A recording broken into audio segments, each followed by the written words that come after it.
انبیاء اور اولیاء اللہ کی ارواح.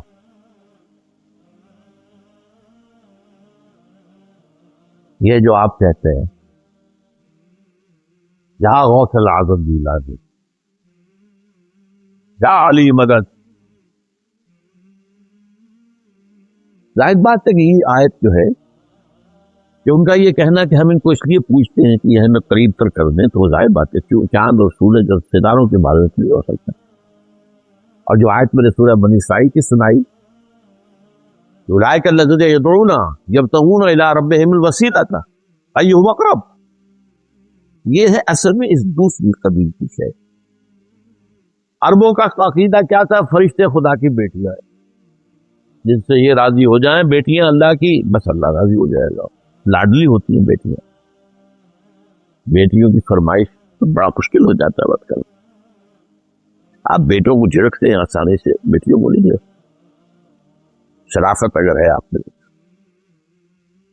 اب مجھے تو یاد آ جاتا ہے تو آنسو میں نہیں روک سکتا، کس جگر کے ساتھ اور کس مضبوط دل کے ساتھ حضور نے حضرت فاطمہ رضی اللہ تعالیٰ عنہ کی وہ فرمائش کی درخواست، حضور مجھے کوئی غلام عطا ہو جائے، کوئی لونڈی عطا ہو جائے. اب تو سب لوگوں کے گھروں میں آسائش ہو گئی ہے، معاشی حالات اچھے ہو گئے. دیکھیے میرے ہاتھ میں گٹے پڑ گئے ہیں، چکی پھیر پھیر کے چکی پلا، میرے کندھوں پر بندیاں پڑ گئی مشکیزے کی وجہ سے، میں پانی بھر کرنا تھا. کیا جواب؟ بیٹی یہ چیز ہے ہمارے لیے، یہ مال و دنیا جو ہے یہ اوروں تو میں تمہیں بتاتا ہوں زیادہ بڑی شے. وہ تسبیح فاطمہ ہر نماز کے بعد 33 مرتبہ سبحان اللہ، 33 مرتبہ الحمدللہ، 33 یا 34 مرتبہ اللہ اکبر کر لیا. تو بہرحال یہ جو میں عرض کر رہا تھا کہ فرشتوں کو خدا کی بیٹیاں قرار دے کر بت بنا لیے. یہ لات مؤنث ہے الہ کا، منات یہ مؤنث ہے، عزا عزیز کا مؤنث ہے، جیسے اکبر سے کبرا، العزیز سے عزا، یہ انہوں نے دیویاں بنائی تھی. لیکن یہ بگڑا ہوا تصور تھا ان کا. یہ ہے حقیقت میں اسلام سے نہیں، فرشتے تو ہیں، لیکن فرشتے بھی اس عالم ارواح میں، ان میں بھی ایک جد و جہد جاری ہوتی، کون اللہ سے اور قریب ہو جائے اور قریب ہو جائے اور قریب. درجے ان پہ بھی ہے. ملائکہ مقربین بھی کہلاتے ہیں جو بہت ہی قریب ہیں، وہ بھی ہے فرشتے جو عرش اعظم کو اٹھائے ہوئے، تو ان میں بھی ایک خاص قرب. نمبر 2، اولیاء اللہ اور انبیاء کے نام پر مجسمے بنا لیے گئے. یہ جو حضرت نوح علیہ السلام کی قوم کے بتوں کا ذکر آتا ہے سورہ نوح میں، جب قوم کے سرداروں نے اپنی قوم کی بت مارنے کے لیے کہا تھا لا تذرن آلہتکم، دیکھو نہ چھوڑ دینا اپنے معبودوں کو. یہ نوح کیا کہہ رہا ہے؟ جن کی کوئی حقیقت نہیں، ہرگز نہ مانو بات اس کی. لا تذرن آلہتکم، ہرگز نہ چھوڑنا. ولا تذرن ودم ولا سواعا ولا یغوث ویعوق ونسرا، یہ 5 تھے، ود، سواع، یغوث، یعوق اور نسر. اور اس پر تقریباً اجماع ہے مفسرین کا کہ یہ اس قوم کے اولیاء اللہ کے گزرے ہوئے جو جان سے مل جاتے ہیں، ان کے وہ بت قرار. فرق صرف اتنا ہے آج ہم ان کی قبروں کو پوجتے ہیں، فرق کوئی نہیں، قطعاً کوئی فرق نہیں. ایک بڑا تلخ واقعہ بتایا تھا، اب دیکھیے اچانک نام ذہن سے اتر گیا. تو جنہوں نے کتاب لکھی تھی من الظلمات الی النور، غازی احمد صاحب جو بچپن ہی میں مسلمان ہو گئے اور موحد، سن 47 میں ان کا کنبہ سارا چلا گیا، امبالے میں جا کے آباد ہو گئے. پھر کوئی بہت سالوں کے بعد کہیں آئے ملنے کے لیے، ہندو تھے، انہوں نے بات کہی، بھائی جانا آپ نے خان صاحب نے مذہب بدلا، ہم نے دیکھ لیا امبالے میں جا کر مسلمان قبروں کو پوچھتے تو فرق کیا ہے؟ آپ نے وہ دین چھوڑا، یہ اختیار کر دیا، فرق کیا ہے؟ ہمیں تو نظر نہیں آیا، ہم بتوں کو پوچھ لیتے ہیں. یہ قبروں کو مشرک ہے. تو بہرحال یہ جو ہے فرشتوں یا انبیاء کی ارواح یا اولیاء اللہ کی ارواح کو پکارنا یہ کس لیے ہے؟ ظاہر بات ہے ارواح تو کیا روح محمدی ہے، نشان و شوکت کے ساتھ ہے، یقیناً اولیاء اللہ کی ارواح بھی ہے. اور میں آپ کو سنا چکا ہوں کئی بار، شاہ ولی اللہ دہلوی کا قول یہ ہے کہ اولیاء اللہ جو ہوتے ہیں اللہ کے حقیقی، ان کی ارواح کو بھی ان کے انتقال کے بعد اللہ تعالی ملائکہ اسفل میں شامل کر دیتے ہیں، جو سب سے نچلا درجہ ہے ملائکہ کا، جو اس دنیا کے انتظام پر معمور ہے. یہ سول سروس ہے، یہ سیکرٹ سول سروس ہے، نظر نہیں آتی، غیر مرئی ہے. اللہ کے احکام کی تنفیذ کرتے ہیں تو انہی میں یہ فوج میں یہ بھی شامل ہو جاتے ہیں. تو وہی نا روح جو ہے وہ تو نورانی ہے، ملائکہ بھی نورانی ہے، انسانی ارواح بھی نور سے پیدا کی گئی ہے اور ملائکہ بھی نور سے پیدا کی. ان میں کیا دوری کیا ہے؟ انہیں اللہ لیکن کسی کو پکار نہیں سکتے آپ. فرشتے آپ کے ساتھ موجود ہیں، آپ نہیں کہہ سکتے ذرا میرا یہ کام کروا دو، اے جبرائیل ذرا میرا یہ کام کرا دے. نہیں، کسی روح کو نہیں. لیکن یہ جو فرما رہا قرآن کہ یہ لوگ جو ہیں وہ تو خود اس عالم میں بھی اور قرب مزید جیسے حضور نے فرمایا سے فرما دیا گیا بس چت مختلف وہ ہے کہ آپ بھی درجات جو ہے مسلسل طے کر رہے تھے، بلند سے بلند تب اعلیٰ سے اعلیٰ تک. اور یہی وجہ ہے کہ فرمایا حضور نے اقرب ما یکون العبد الی اللہ فی السجود، اللہ بندہ جو ہے وہ قریب ترین اللہ سے ہوتا ہے سجدے کی حالت. کیوں؟ اللہ سے ہمیں دور کرنے والا ہمارا نفس ہے، ہماری نفسانیت ہے، ہماری اکڑ ہے میں. اور جب سجدہ کرے، حقیقی سجدہ کرے اور اس کا پورا وجود مانوی بھی اور مادی بھی، یہ نہ ہو کہ صرف مادی طور پر تو سجدہ کر دیا ہے، مانوی طور پر نفس اکڑا کھڑا ہے میں تو نہیں جھکوں گا، یہ نہیں. اگر حقیقی سجدہ ہے تو یہ گویا کہ اپنے نفس کا خاتمہ والی بات ہے. سجدہ کرتے تو اسی لیے قریب ترین جو آتا ہے انسان وہ حالت سجدہ میں آتا ہے. اب یہاں جو ہے یہ بات میں آپ سے عرض کر دوں کہ اب ہم آ رہے ہیں بہت خطرناک موضوع کی طرف. اس قرب کا کس حد تک معاملہ ہو سکتا ہے اللہ کے ساتھ؟ یہ حدیث بخاری کی نہ ہوتی تو ہمارے ہاں خاص طور پر جو جن کے اندر توحید کا زیادہ ذوق ہے، زیادہ جذبہ ہے اور شرک سے زیادہ نفرت ہے ان کے اندر، وہ کبھی بھی نہ مانتے. اس لیے کہ اس میں وہ کیفیت بیان ہو رہی ہے جو علامہ اقبال نے ایک شعر میں کہی ہے، مٹا دیا میرے ساقی نے عالم منو تو، پلا کے مجھ کو میں لا الہ الا ہوں. میرے ساقی نے مجھے لا الہ الا ہوں کی جو شراب پلائی ہے تو میں اور تو کا فرق ختم ہو گیا. بہت خطرناک مقام ہے، بہت خطرناک مقام. ہوشدار کے رہبر دبے تیرے قدم راہ، ہوشیار ہو جاؤ، چوکن الرٹ، اب تمہارے قدم تلوار کی دھار پر ہیں، تھوک کا قدم رکھو. یہ معاملہ بدترین شرک کی طرف بھی لے جائے گا. لیکن اس درجے قرب، البتہ اس قرب کے حصول کے دو راستے بیان کیے اور یہ حکمت کا بہت بڑا خزانہ. ما تقرب الی عبدی بشیء احب الی مما افترضته علیہ، نہیں میرا قرب حاصل کرنے کی کوشش کرتا میرا بندہ فرائض کے ذریعے تو وہ میرے لیے محبوب ترین ہے. تقرب بالفرائض، جو کچھ فرض کیے گئے ہیں ہم پر اس کے ذریعے، اور یہ محبوب ترین ہے. احبا نوٹ کر دیجیے.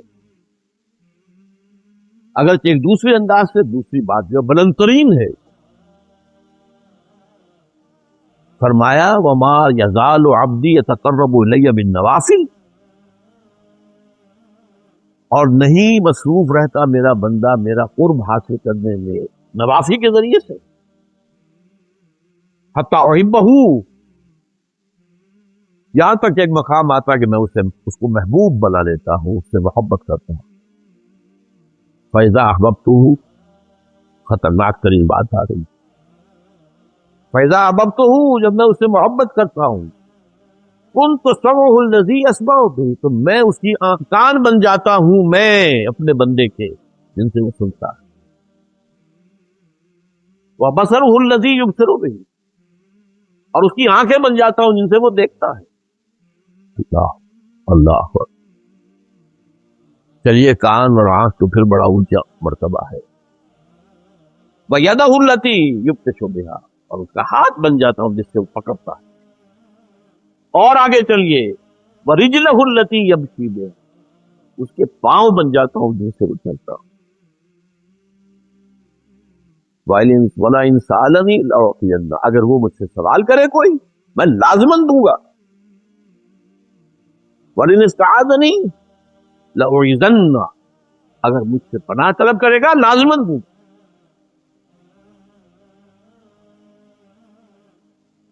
اب یہاں تو من و تو کا معاملہ تو ختم ہو گیا، اس درجے قرب، اس انتہا کا قرب۔ اب ظاہر بات ہے کہ یہ موضوع وہ ہے جس سے مسلمان صوفیاء نے بحث کی، یہ بہرحال فقہا کا میدان نہیں ہے، یہ تو جس کو ہم عام طور پر تصوف کہہ دیتے ہیں، جس کی میں نے نفی کی اپنے تقریر میں، تصوف کا قرآن کا لفظ نہ قرآن میں ہے نہ حدیث میں، یہ نئی اصطلاح ہے، اور اس میں بہت سے اس نئی بات کے ساتھ، نئے عنوان کے ساتھ بہت سی نئی چیزیں بھی اسلام کے باہر سے آ کر شامل ہو گئی ہے، جو مروجہ تصوف ہے اس، لیکن ایک حقیقی تصوف بھی ہے۔ وہ کیا ہے؟ اللہ کا قرب، مزید مزید مزید مزید مزید۔ جیسے وہ حدیث ہم نے پڑھی تھی حضرت معاذ بن جبل کی، جب باقی سب لوگ اونگ رہے تھے سفر تبوک میں جاتے ہوئے، اور ان کی اونٹنیاں ادھر ادھر جو ہے وہ منتشر ہو گئی تھی، ترتاؤ کر بھی رہی تھی، ناشتہ بھی کر رہی تھی، میں کہا کرتا ہوں صبح کا وقت تھا نا، اور یہ کہ چلتی بھی تھی، تو سب لوگ ادھر ادھر دور ہو گئے، تو حضور نے دیکھا حضرت معاذ، اصل میں آپ کی اونٹنی نے، حضرت معاذ کی اونٹنی نے ٹھوکر کھائی، بالکل ساتھ ہی حضور کی اونٹنی تھی، وہ اس نے بھی ٹھوکر کھائی یا بدک گئی، وہ ٹھوکر کھانے سے معاذ کی اونٹنی بدکی تو وہ بھی بدک گئی۔ اس پر حضور نے اپنا پردہ اٹھایا، دیکھا آس پاس کوئی بھی نہیں۔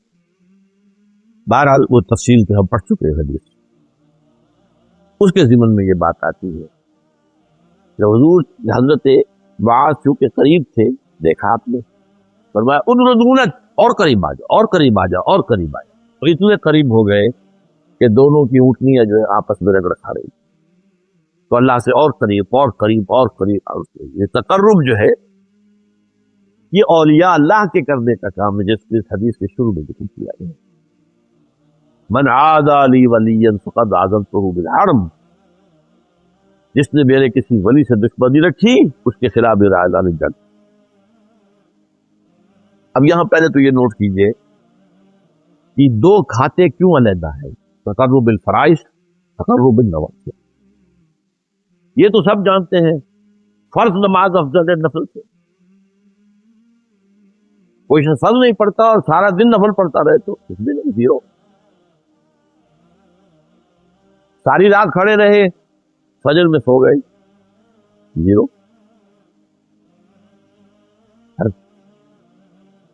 فرائض کی ادائیگی کے بعد نوافل کا معاملہ۔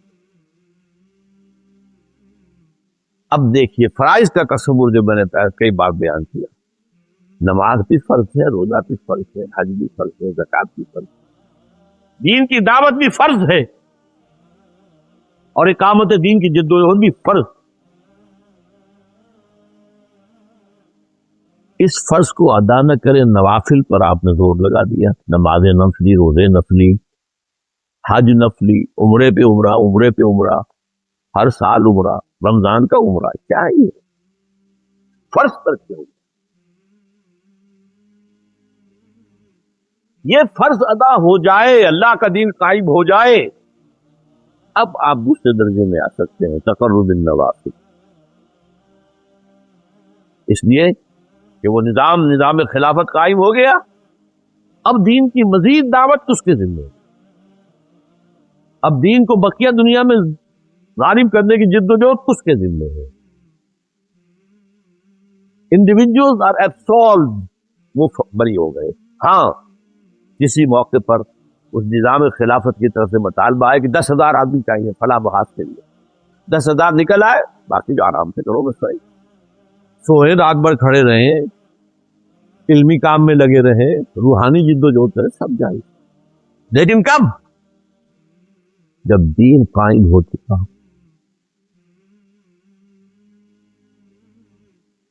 یہ ہے جو کانٹے کی بات کرتی ہے۔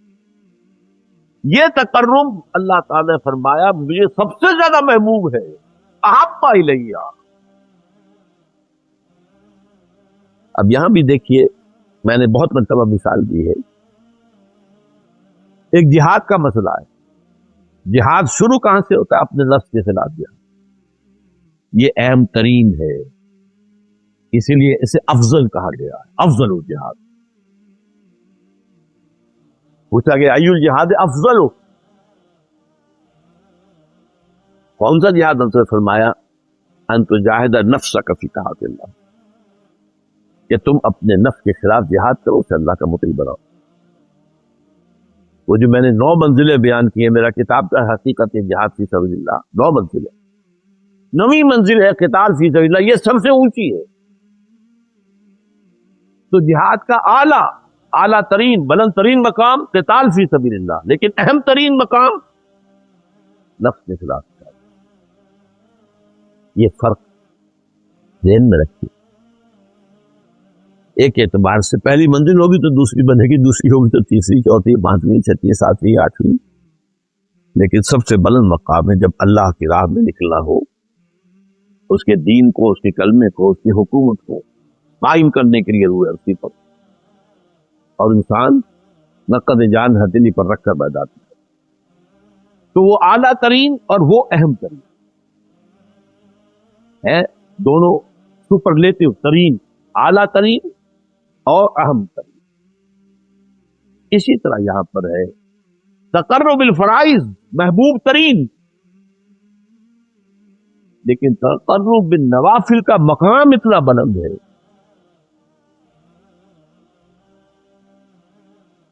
کہ اللہ اپنے اس بندے کا کی آنکھ بن جاتا ہے جس سے وہ دیکھتا، اس کے کان بن جاتا ہے جس سے وہ سنتا، اس کے ہاتھ بن جاتا ہے جس سے وہ پکڑتا ہے، اس کے پاؤں بن جاتا ہے جس سے وہ،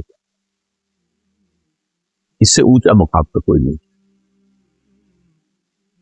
لیکن یہ تقرب النوافل، نوافل فرائض کے بعد، فرائض کو نظر انداز کر کے، فرائض کو ترک کر کے نوافل چلا کشیاں اور یہ اور وہ، نفس کے خلاف جہاد، اور رگڑا جا رہا اپنے نفس کو، رگڑ رہے ہیں، جبکہ باطل کا غلبہ ہے، اس کے خلاف کوئی کام آپ کر نہیں رہے۔ اللہ کا دین پامال ہے، اس کے خلاف کوئی جدوجہد نہیں، کوئی حمیت ہی نہیں، کوئی غیرت ہی نہیں۔ وہ جو حدیث بارہا میں نے سنائی ہے، انفرادی نیکی کا یہ عالم ہے کہ اللہ عز و جل الی جبرائیل علیہ الصلوۃ والسلام ورسول مدینہ کذا و کذا بیان ہے، اللہ نے حضرت جبریل کو وحی کی کہ فلاں فلاں بستیوں کو الٹ دو، ان کے رہنے والوں شامل۔ قال فقال، حضور فرماتے ہیں کہ اس پر حضرت جبرائیل نے کہا، عرض کیا یا رب ان فیہا عبدک فلانا لم یعصک طرفۃ عین، پروردگار اس میں فلاں بندہ بھی ہے جس نے کبھی پلک جھپکنے یا نگاہ کے ادھر سے ادھر ہونے کا وقت بھی معصیت میں بسر نہیں کیا، اس کا تقوی، اس کی نیکی، اس کی پرہیزگاری، اس کا تدین کا اندازہ کیا۔ فرمایا اقلبھا علیہ وعلیہ، الٹو اس بستی کو، پہلے اس پر پھر دوسروں پر، فإن وجہہ لم یتبعر فی ساعۃ قط، اس لیے کہ میری حمیت میں کبھی اس کے چہرے کا رنگ جو ہے سرخ نہیں، حمیت اتنی تو کچھ کر نہ سکے، غصہ تو آئے، رنج تو ہو، صدمہ تو ہو۔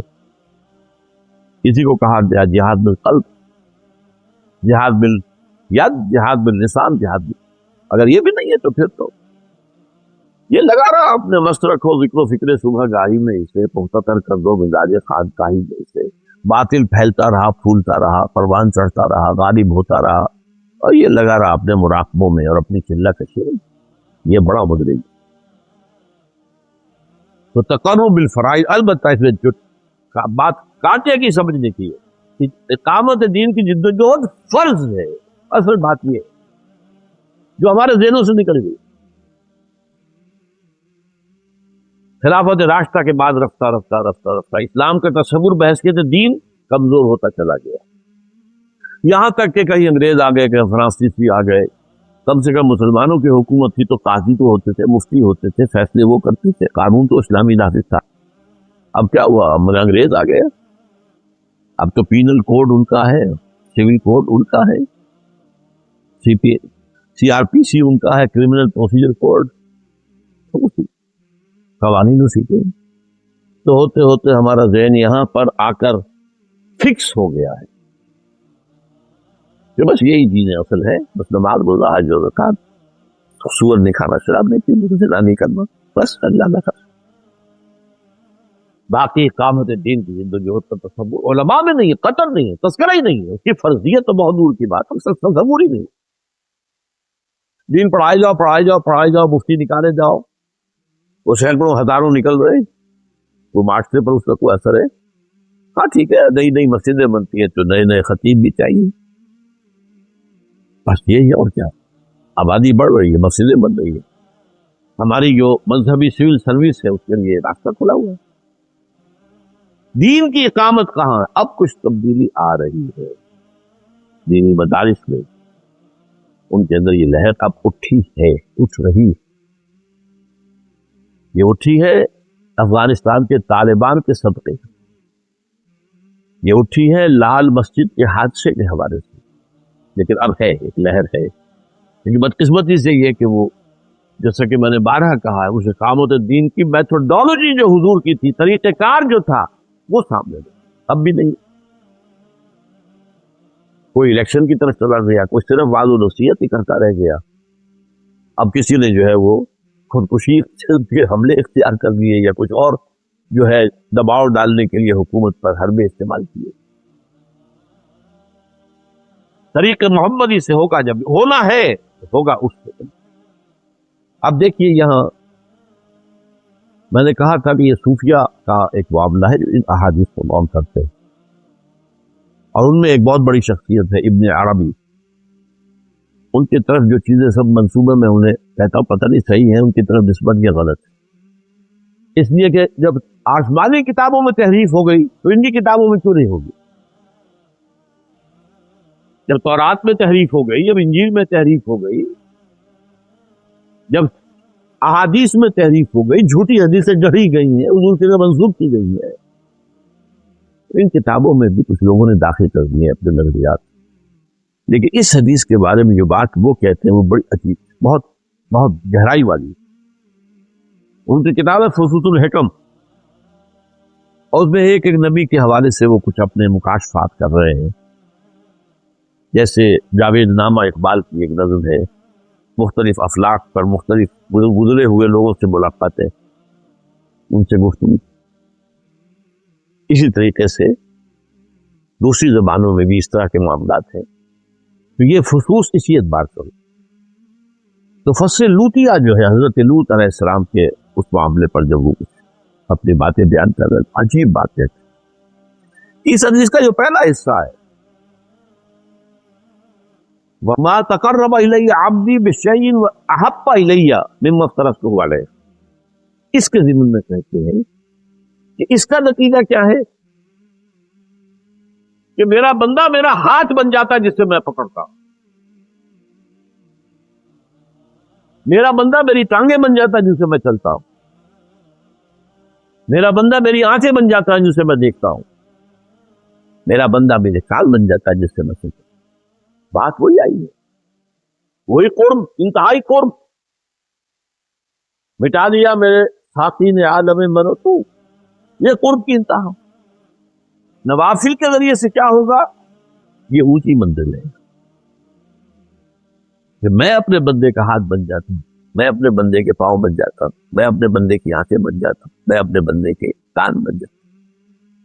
اور وہاں کیا ہے جو اہم ہے، اہم محبوب تو یہ بھی ہے دوسرا، لیکن اہم وہ ہے جو فرائض کے ذریعے سے کر رہا ہے، اور اس کے بارے میں آیا وہ میرا ہاتھ بن جاتا ہے جس سے میں پکڑ۔ یہ ان کا قول ہے، حدیث کے الفاظ نہیں ہے، ابن عربی کا قول ہے کہ وہ تقرب اللہ کی طرف بالفرائض جب ہوتا ہے تو بندہ اللہ کے ہاتھ بن جاتا ہے جس سے وہ پکڑتا ہے، پاؤں بن جاتا ہے جن سے اللہ چلتا ہے، کان بن جاتا ہے جن سے اللہ سنتا ہے، آنکھیں بن جاتا ہے جن سے اللہ دیکھتا ہے۔ یہ اصل میں تقرب بالفرائض کا مقام ہے۔ بہرحال حدیث کے اندر موجود ہے اشارہ احب، محبوب اور احب، یہ افضل افضل تفصیل احب وہی ہے۔